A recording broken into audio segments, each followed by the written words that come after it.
বন্ধুরা, welcome back to my channel. আজকে একটা ব্লগ নিয়ে চলে এসেছি তোমাদের কাছে। আজকে বৃষ্টির দিনে আজকে ভাবলাম ব্লগ বানিয়েই ফেলি। দেখো এখানে আমার দাদাও রয়েছে বসা, সবাই মিলে ভাবলাম আজকে পিকনিক হয়ে যাক একটা ছোটোখাটো। আমার মা তো হেসে কুটিপাটি, হ্যাঁ ব্লগ বানাচ্ছি, মা হিসাবে কোনোদিনও থাকে না, তাও আজকে ব্লগ বানাচ্ছি। দেখো দেখবে তোমরা, দেখো কেমন করে খিচুড়ি বানাচ্ছি আজকে, পুরোটাই তোমাদের সামনে নিয়ে আসবো। দেখেছো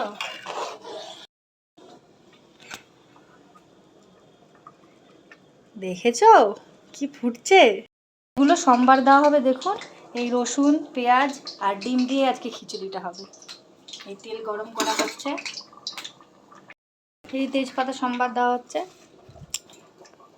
আমার দাদা হচ্ছে হেল্পিং হ্যান্ড, ও সবসময় হাতে হাতে কাজ করে মায়ের সঙ্গে, ও না থাকলে রান্না আধা।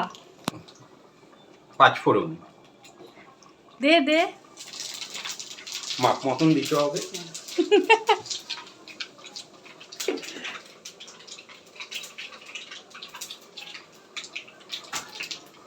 বন্ধুরা কি দিয়ে থেতছে, শর্টে কিছু পাচ্ছে না, এটা দিয়ে কাজ।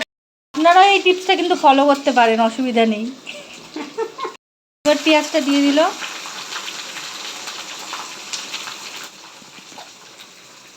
এখানে একটু লাইটটা খারাপ হয়ে গেছে বলে লাইটটা একটু প্রবলেম হচ্ছে, অন্ধকার আসছে, কোনো ব্যাপার না, তাও রান্নাগুলো বোঝাই যাচ্ছে। একটু শুনুন ভালো করে। আমরা দুটো ডিম দেব, আপনারা 5টা ডিম দেবেন। আর পেঁয়াজটা ভাজা ভাজা হচ্ছে, দেখে নিন। এই খিচুড়িতে এখন পেঁয়াজটা অ্যাড হলো, সোমবার দিয়ে দিল, এটাকে সোমবার দেওয়া হচ্ছে, তাই তো?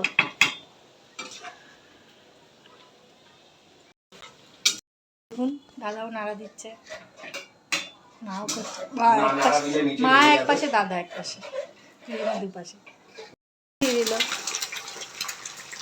মা কি দিলে, ডিম দিলে? দিলাম দুটো ডিম। ও এবার এটা ভেজে দিয়ে দেবে, তাই তো? দিতে পারে, হ্যাঁ। এটা ঝুড়ি ভাজা হবে, হয়ে তারপরে এটা দিয়ে দেবো।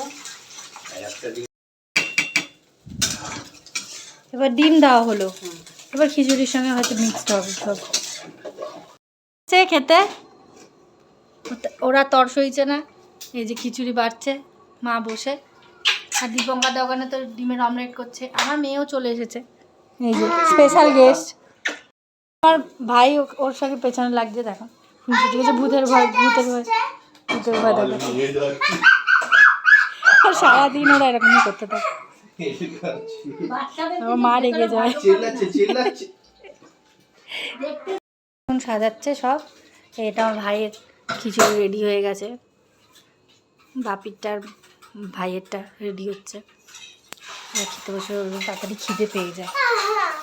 হ্যাঁ আমার ভাই আর আমার মেয়ে তো খুনসুটি ওদের চলতেই থাকবে। তো বন্ধুরা এই যে আমার মেয়ে খাওয়া শুরু করে দিয়েছে, রাত হয়ে গেছে, এখন চলতেই থাকবে ওর এই সব, ফোন নিয়ে বসেছে দেখুন। আর আমার ব্লগটা ভালো লাগলে লাইক করবেন। আজকে এই পর্যন্তই, আবার নতুন ব্লগ নিয়ে আসবো, টাটা।